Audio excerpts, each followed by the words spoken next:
Okay, hi, gue Gaby, and this is my first podcast ever. I don't know how it works, but let's get into it. Jadi kemarin gue sempat nanya di Instagram, topik apa yang kalian mau gue bahas di podcast. And I stumbled upon one answer yang pengen gue bahas soal how to handle your hate towards someone. I guess this is interesting to talk about that. So, yeah, let's start. Oke, disclaimer. Orang-orang pasti punya caranya masing-masing untuk handle their hatred towards someone. Nah, kalau di kasus gue itu bukan orang yang suka ribet. Gue gak suka banyak urusan, gue gak suka dipusingin sama kayak gini. Jadi cara paling gampang dan efisien yang sering sekali gue terapkan dan selalu sih sebenarnya itu ya gue cut them off. Literally, I cut them off of my life. Ghosting, gue block, dan segala macamnya. Yang penting gue gak usah berhubungan lagi sama dia sama sekali. Karena ya ngapain juga. Kalau misalnya gue udah gak suka sama orang itu, berarti ada banyak flaw yang gak bisa gue tolerir, yang membuat mereka inkompeten di mata gue. Not that I'm saying I'm the most competent person, but I could find another competent person better than them. Jadi saat gue udah gak suka sama orang itu, berarti kan gue sudah tidak bisa mentolerir dia. Saat gue sudah tidak bisa mentolerir dia, buat apa gue tetap kontak sama dia? Tapi gue rasa cara ini tuh agak sedikit ekstrim ya bagi kebanyakan orang.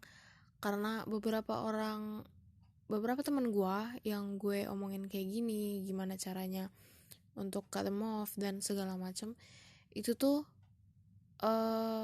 banyak yang bales ke gue, wah gila, gue nggak bisa tuh kayak gitu, wah gue tuh nggak tega kalau sampai segitunya, gue tuh kayak gini, gue tuh kayak gini. Nah, kalau emang kalian adalah orang-orang yang seperti itu, yang tidak tegaan se-ekstrim gue, ya what you could do is just minimize your contact with them. I mean, lu gak harus nyapa dia kalau dia gak nyapa duluan. Lu gak harus berbuat baik. Lu gak harus menjadi orang yang paling pertama untuk lend your hand atau menjadi pundaknya untuk bersandar. Lu gak harus seperti itu. Ya essentially aja gimana layaknya seorang kenalan lo ya, bukan teman. Jadi misalnya dari teman, ya lu kurangin aja kadarnya jadi kenalan. Kalau misalnya awalnya cuman emang kenalan, ya lu kurangin lagi jadi cuman sekedar stranger. But here's the thing, saat orang itu sudah masuk ke dalam list kebencian lu, orang yang lu benci, apakah lu tidak benci juga dan tidak suka dengan apapun yang mereka buat dan apapun yang mereka lakukan? I mean, saat lu benci seseorang, itu rasanya kan kayak dia nafas aja salah, dia gerak ke kanan aja salah, dia nengok mau nyebrang aja salah, semua salah langsung di mata lo, gitu gak sih? Jadi kayak apa ya, sometimes kebencian lo itu juga yang menahan lo untuk berbuat cuek terhadap dia, karena lo terus pengen tahu apa yang dia lakukan, dia ngapain sih nih anak satu, ngapain sih nih bocah satu, ngapain nih manusia hari ini. Kekepoan yang kayak, apa sih yang bisa gue jatuhkan dari dia hari ini. There are some things like that, iya gak sih? Nah, mungkin ya cara lu memanage hatred lu terhadap seseorang ya dimulai dari situ, dari manage dulu kepo lu gimana. Jangan terlalu kepo sama hidupnya dia. Udah anggap aja dia gak ada. Anggap aja dia udah ketemu Tuhannya, dipanggil. Ya Tuhan Yesus. Ya gitulah pokoknya. Gak usah terlalu kepo sama apa yang dia lakukan hari ini, apa yang lu bisa hujat dia hari ini, apa segala macam.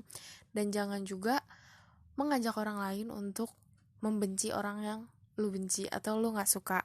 Biarin aja. Kalau memang misalnya orang lain nanya, lu kenapa sih sama ini? Kok gak kayak gini? Jawab aja sejujurnya, kenapa sih lu gak suka sama dia? Lu kayak gini. Tapi jangan ngomporin. Jangan mengajak orang-orang untuk ikut tidak suka dengan orang itu. Karena in the end, kalau memang dia semengesalkan dan menjengkelkan seperti itu, orang-orang lain juga pasti bakal punya alasan untuk membenci dia. Jadi, biarkan saja. Tidak usah repot-repot. And with that all being said, I guess I'll end the podcast here. So thank you for listening.